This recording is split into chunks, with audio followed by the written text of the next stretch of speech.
Hello, you are welcome to Love Affairs with Yinka Adejumo. We're going to continue with our series, Characters of True Love. Characters of True Love. Character is who we are when nobody is there. Character is what defines us. It's what talks about our integrity. If they ask anybody to talk about you, to describe you, they describe you according to your character. So the same thing, love. We must know what love look like. So that we won't be the next victim, because they have used this thing, I love you, to destroy so many destinies. So many people, they find themselves inside bondage because of this I love you of a thing. And even in our marriage, we'll be able to know how to spice up love in our marriage towards our spouse, towards one another, in our family. And the Bible lets us know that God is love, and love is God. He that is in God must be in love. We started in our last episode. I used 1 Corinthians 13 from verse 4 to 7 to describe the characters of love. It really tells us how love look like, what we should look out for if anybody profess that they loved us.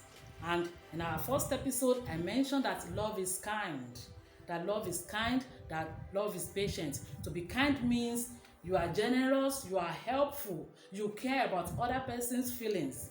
And also to be patient means you are tolerant, you understand one another, and you are calm with your spouse. I'm not saying you should be patient in any abusive relationship, because anybody that loves you will not abuse you. Anything that you love, you don't devalue that thing, you pamper that thing. So today, I'm going to continue that love is not envious. Love is not envious. To be envious means you want something that another person has. You are not satisfied with what you have per time. Love is not covetous. You must be satisfied with what you have per time, because you must know that life is in phases and men are in sizes. And no matter what you have on the planet Earth, there will always be somebody that have more than you. So you should be satisfied. Don't push your spouse to do something. Don't push them to do something that is against the will of God for their lives because of material things. Except you can push your spouse to be a better version of them, and it has to do with patience. It has to do with patience. And also, love is not jealous. Love is not jealous. To be jealous means you want something. It's a feeling of unhappiness and anger, because you want something or someone that somebody else has. So you are not happy. You are angry. And so please, as husband and wife, you don't need to be jealous one another. Even no matter the success of your partner, you should be happy that that person is your partner. For example, your wife is doing better in her career, in anything. You should be happy because she's carrying your name up and down.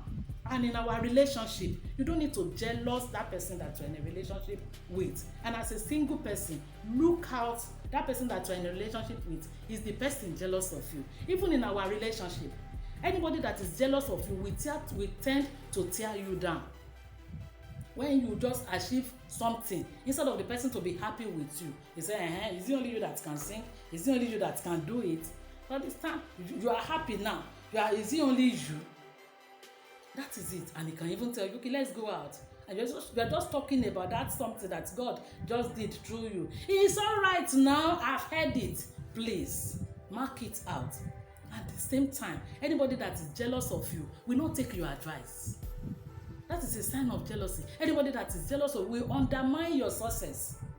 I mean, God just did something, and again, you added another feather to your cap. You said, okay, I even thought it's yellow. I don't even know that it is cream.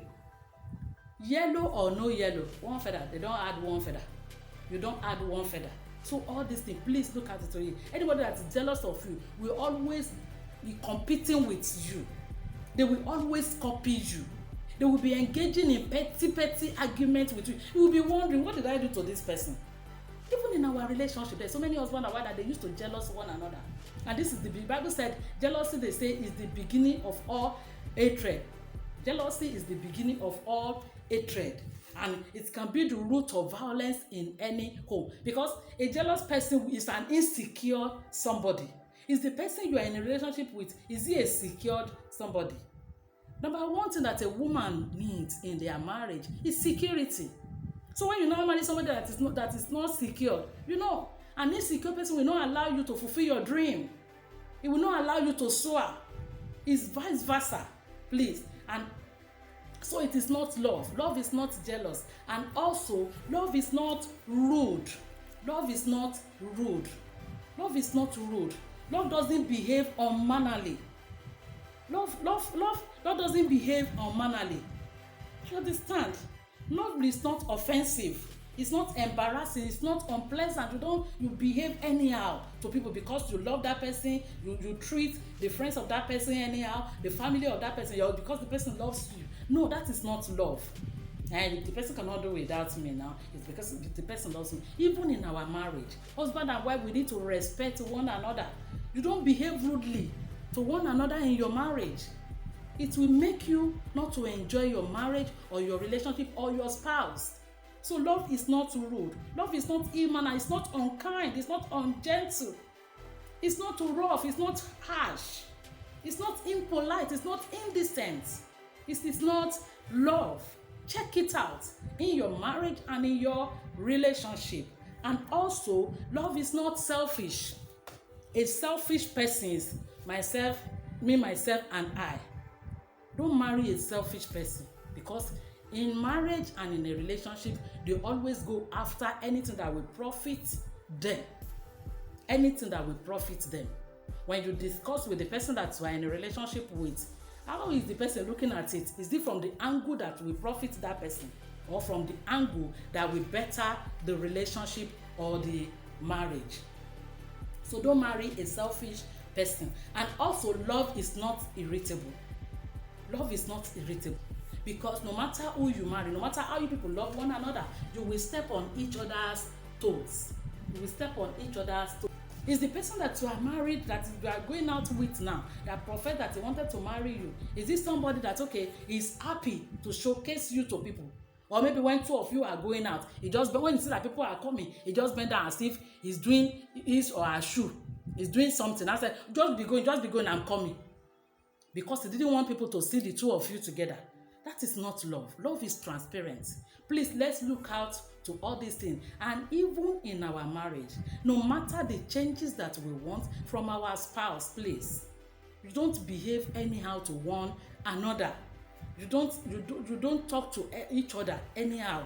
God of heaven will help us in the mighty name of Jesus. I want you to comment, I want you to like it, and I want you to share it with your loved ones. And don't forget to press the notification button. See you in the next episode, and that is the final one. God of heaven will help us in the mighty name of Jesus. I love you.